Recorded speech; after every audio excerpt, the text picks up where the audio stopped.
So we finally made it into Charleston. It was about 16 and a half hour drive to get here. Yesterday we left the house at about 10 after 5 in the morning.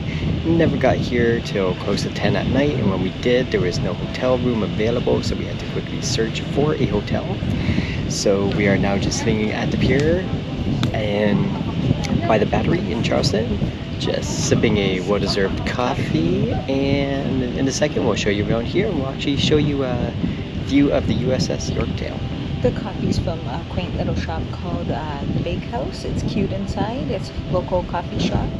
They have specialty coffees. They even have like a little library sitting area. And at this time in the morning, it is wonderful.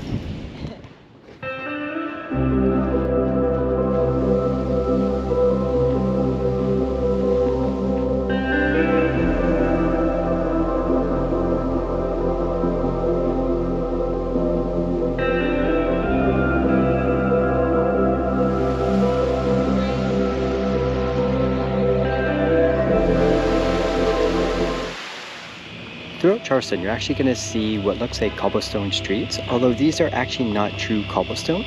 What they are is ballast stones. So when the ships were coming from England to Charleston, they would put these stones inside the hull to help with the stability of the ships. Upon arriving in Charleston, they would unload the stones, making room for the cargo. So to repurpose these stones, they actually laid them out all throughout the roads here, giving the cobblestone look.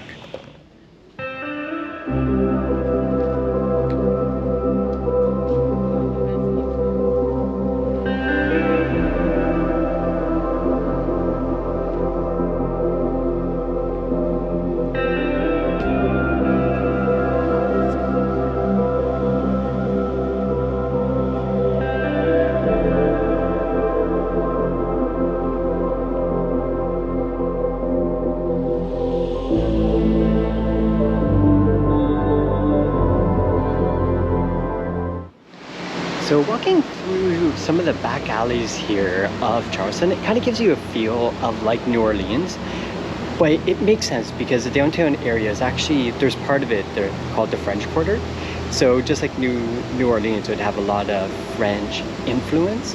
So, and that it kind of explains like the similar feel to it, but there's some awesome back alleys in the city.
So while we've been exploring the city, one thing that we keep coming across is these little graveyards that are right in the center of the city.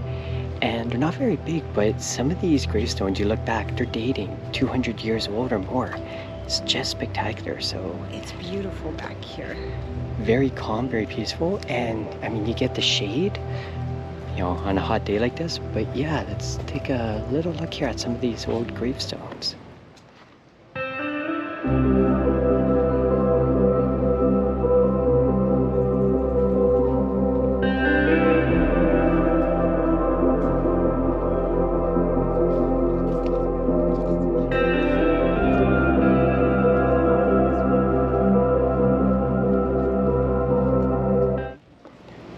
Okay, so one thing about Charleston, it is super hot and humid here, so make sure to stay hydrated. And one pro tip, there is a Target here, so if it starts to get really hot, pop into the Target, walk around the cooler section, cool down, get a drink of water, and carry on with your journey.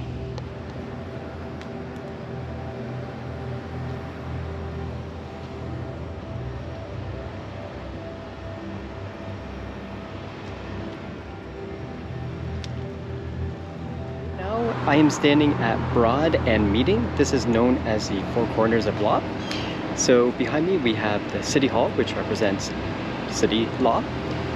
There we have the old British courthouse, so King's Law. There we have the state legislature. And finally we have St. Michael's Church, which represents the law of God.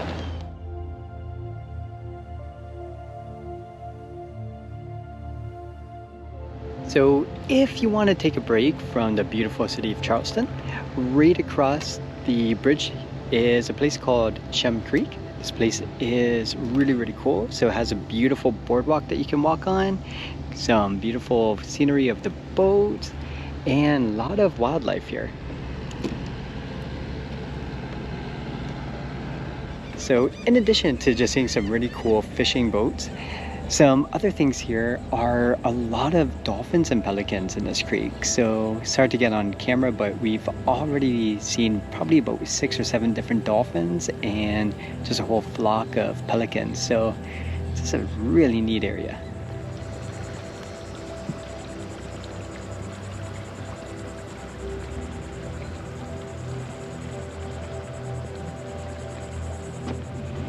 Okay, so right now we are at the International African American Museum. This was built in June, or opened in June 2023, and it's basically a museum to showcase African American culture and history of slavery in Charleston. Unfortunately, Charleston was built on the back of slaves, and where we're at now is Gadsden's Wharf, where it's estimated up to 47% of slaves entering the United States came in here. So what we see here is this is a memorial to them. So the reliefs are symbolic of the African American slaves at the bow of the ship, and it's designed that as the tide rises, this will flood, kind of flooding what would be basically the bow of the ship. And then as the tide lowers, it will sink down and reveal the reliefs of the slaves. So fortunately it's closed today, but this would be a very powerful museum. So we are about to go into the Carolina Aquarium. This thing was built in about the year 2000 and contains what is rumored to be the deepest tank in North America at 42 feet.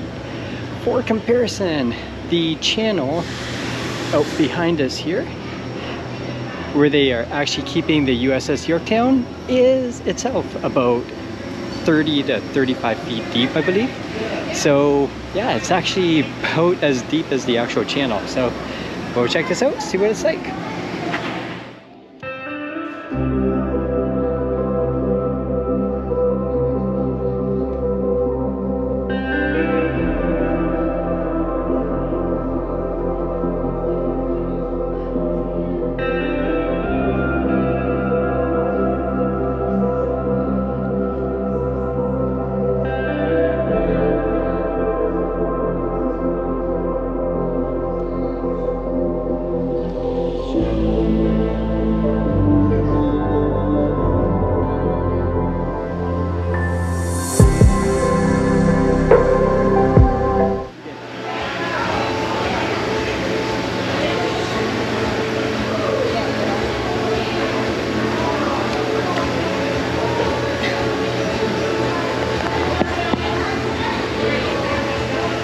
This is the obligatory manta ray touching section where you can use 2 fingers to actually touch the rays.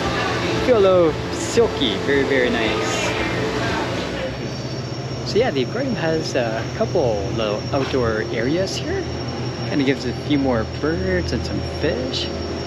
Just a real calming, relaxing area.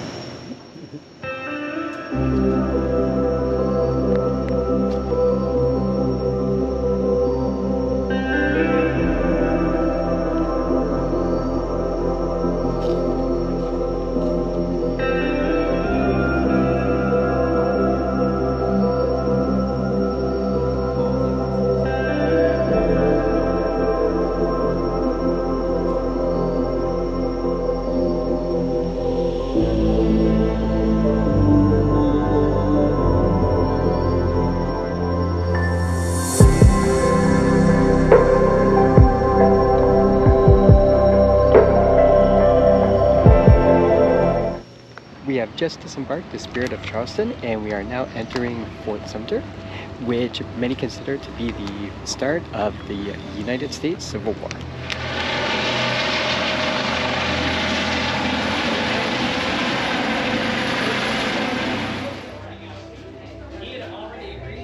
Looking at the wall of the fort, one thing you'll notice is that there are shells in there, and this was actually really effective in the original defense of the fort because it would absorb the cannon impact. So get a good look here, and you can just see all the shells. All shells. This here is going to show the fort in its original versus after the bombardment. So again, that bombardment would have been from the Union forces. So during the original bombardment that lasted about 38 hours on the Confederacy forces against the Union, there's about 3,000 shells fired, but there's mainly fire damage, really not too much. The actual destruction of the fort came from the Union forces as they bombarded for 22 months, about 40,000 shells, and basically to send a message to the Confederacy, destroyed this base. Might be hard to tell, but there is a little red line right there, and that represents what would have been the original height of the walls here, and you can see where they are from. What did you think of Fort Sumter? I thought it was really interesting. I learned more about the Civil War than I had known before. Even taking American history at university, it still taught me stuff that they didn't teach you in the place. Yeah, it's one of those things that, again, it's just fascinating to be where history happened. You know, for the United States, the U.S. Civil War was so monumental and affects even with political stuff today. So seeing where it all began, so, you know, worth visiting. Visiting, if yeah. you come to Charleston, you have to pretty much go to Fort Sumter. Okay, so directly beside where you would board the Fort Sumter tour at Patriots Point is the next thing we're going to see, which is the USS Yorktown. This is a U.S. aircraft carrier, and it served in World War II as well as the Korean War. So we will look at that next.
So here we are at Folly Beach. Our original intention had been to go paddleboarding today, but due to the high winds, they actually canceled paddleboarding on us. They said safety was most important. Yeah, I figured, you know, don't drown the participants. So what we are doing instead is we're just taking a stroll along Folly Beach, and as it turns out, there is a surfing competition happening right now. So we're gonna take you through the surf competition.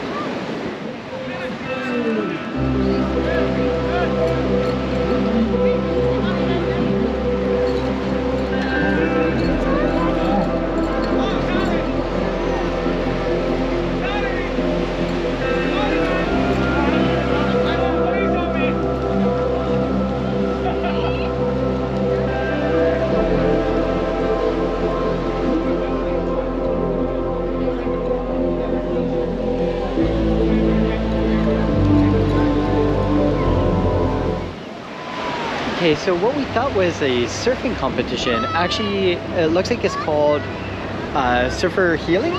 Yes. And it seems to be for special needs and disabled kids. So volunteers take them out, get them on surfboards, and let them experience surfing. So it's really cool. yeah, really nice to see. Yeah, it seems like there's a lot of people with different types of special needs, and they get to go out and experience the water, experience surfing, and a lot of surfers are just being really patient and helping them out. It's really cool. Yeah, a lot of volunteers making sure they get up and are able to catch a wave, and yeah, just good vibes. Good vibes. All right, so weather is clearing up, so we are hopeful that we'll be able to do our kayaking adventure. In the meantime, we just finished lunch at a pretty sweet little surf restaurant. So now, yeah, now we're just gonna look around, see what downtown Folly Beach has to offer.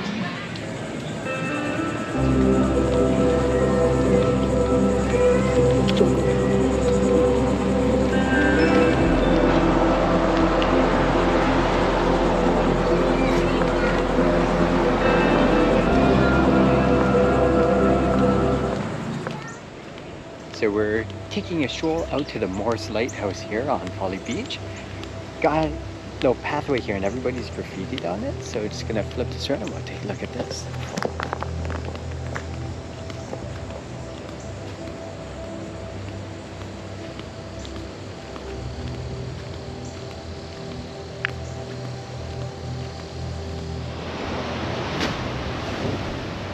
So here we are at the end of the trail for Morse Lighthouse.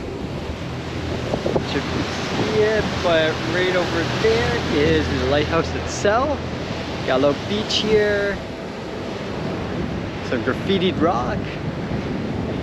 Yeah, it is a cloudy, windy day today, which is why our paddleboard session got canceled.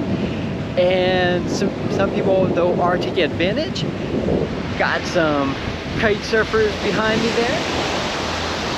But yeah, it is really sweet out here.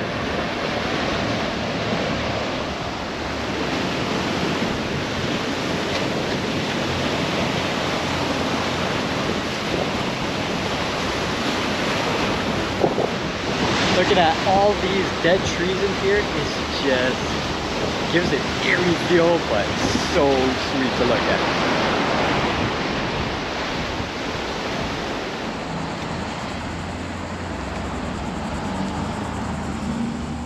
So right now we're just heading back to the car from Folly Beach. Gonna go to Bowman Island to see if our kayak adventure is still happening. It should be. Weather's clearing up, looks pretty good. Got But something at a little shop. Yeah, Got a brown bag. Carrie spent her money, given a little brown bag in return. But definitely, if you are ever in Charleston, Folly Beach has to be on your list. It is a great little surf town, authentic surf town, full of different surf shops and Positive vibes. yeah, positive vibes. And like I said, right now, today they have the Surfers Healing going on. So all around, just great vibes with the city or town, beach town.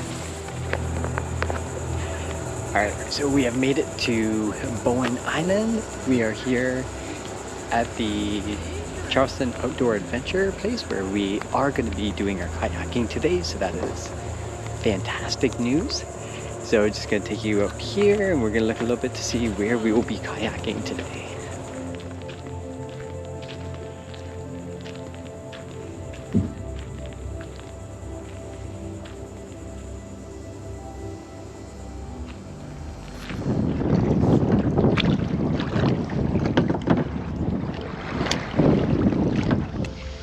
So right now we're at Boone Hall Plantation. This is one of the major plantation attractions where unfortunately, as we mentioned before, Charleston was actually built on the backs of slaves. And this is one of the plantations that you can take a tour and just see exactly what had gone on there.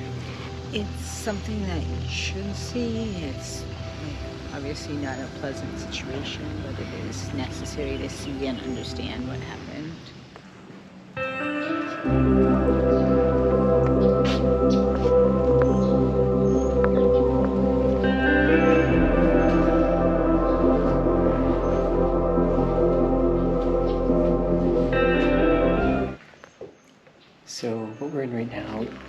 the cabins for the slaves. So this is where the slaves would have been living.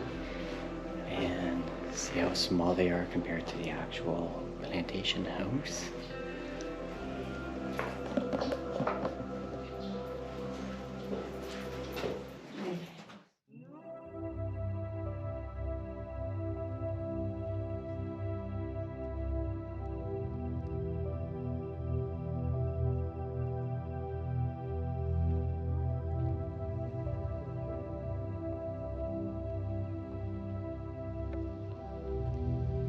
So we're just approaching the actual house of Bunal Plantation. So the actual plantation house. So what we're going to do is they have a few nice gardens here.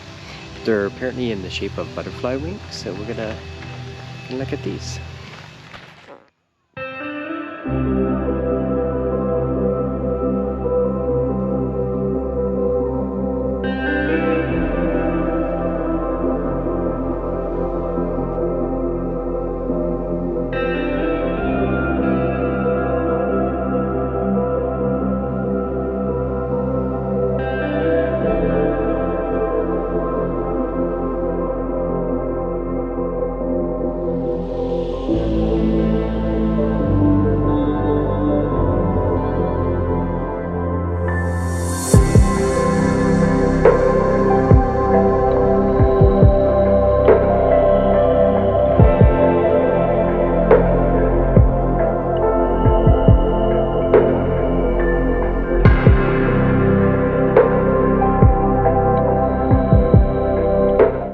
Of the plantation house. Unfortunately, we weren't able to film, but it was really funny.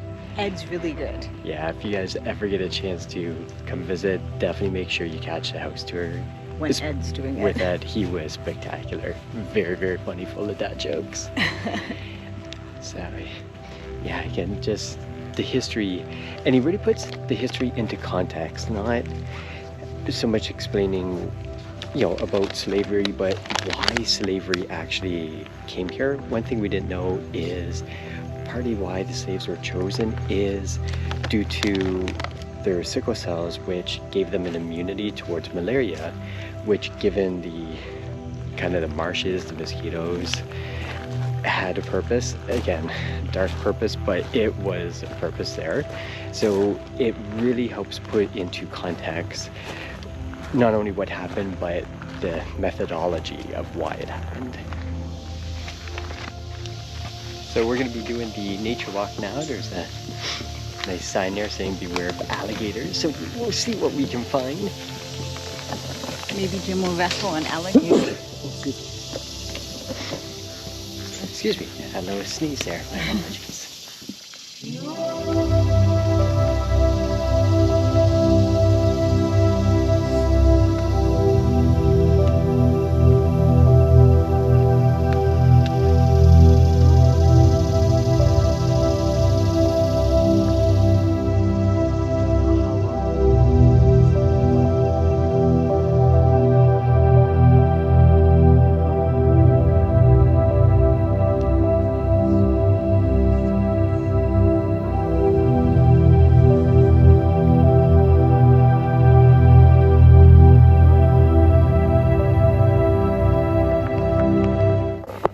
So they do have wild alligators here, as we saw on the sign, so we're not going to bug this out guy too much, but it was nice to see this guy out in the open, out in the wild like this.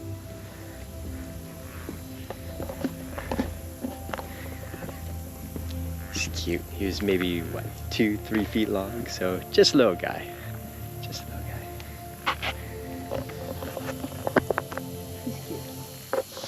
Is there a bridge around here? Sure.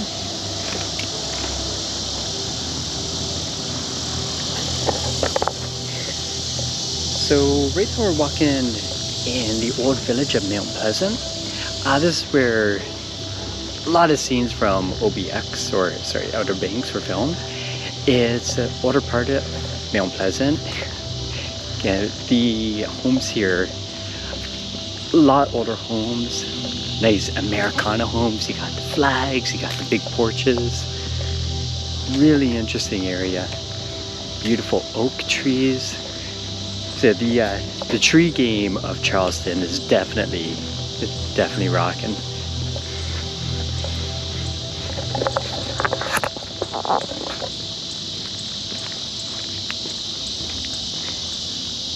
It's the South. They're very, very proud military state. You see lots of stickers, lots of people